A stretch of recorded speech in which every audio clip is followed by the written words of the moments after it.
ಕನ್ನಡ ಸಿನಿಮಾಗಳು ಹಾಗೆ ಬಿಗ್ ಬಾಸಲ್ಲಿ ಭಾಗವಹಿಸಿದಂಥ ನಟಿ ಕಾರುಣ್ಯ ರಾಮ್ ತಮ್ಮ ಸ್ವಂತ ತಂಗಿ ಸಮೃದ್ಧಿ ರಾಮ್ ವಿರುದ್ಧ ದೂರನ್ನು ದಾಖಲಿಸಿದ್ದಾರೆ.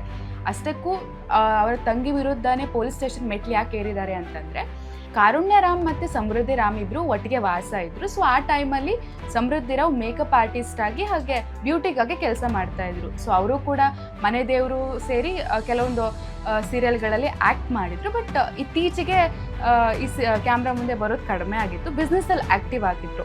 ಸೊ ಈಗ ಕಾರುಣ್ಯ ರಾಮ್ ಆರೋಪ ಮಾಡ್ತಾ ಇರೋದು ಏನು ಅಂತಂದರೆ, ಬೆಟ್ಟಿಂಗಲ್ಲಿ 25 ಲಕ್ಷ ರೂಪಾಯಿ ಕಳ್ಕೊಂಡಿದ್ದಾರೆ, ಹಾಗೆ ಬಿಸ್ನೆಸ್ಸಲ್ಲಿ ಕೂಡ ಲಾಸ್ ಆಗಿದ್ರು. ಸೊ ಪರಿಚಯ ಇರೋರ ಜೊತೆ ಕೂಡ ತುಂಬ ಸಾಲ ಮಾಡ್ಕೊಂಡಿದ್ದಾರೆ. ಸೊ ಅದಕ್ಕೋಸ್ಕರ ಮನೇಲಿರುವಂತಹ ದುಡ್ಡನ್ನು ಮತ್ತು ಬಂಗಾರವನ್ನು ಅದಕ್ಕೆ ಯೂಸ್ ಮಾಡ್ಕೊಂಡಿದ್ದಾರೆ, ಸಾಲ ತೀರಿಸೋದಕ್ಕೆ ಬಳಸ್ಕೊಂಡಿದ್ದಾರೆ ಅಂತ ಆರೋಪ ಮಾಡಿದ್ದಾರೆ.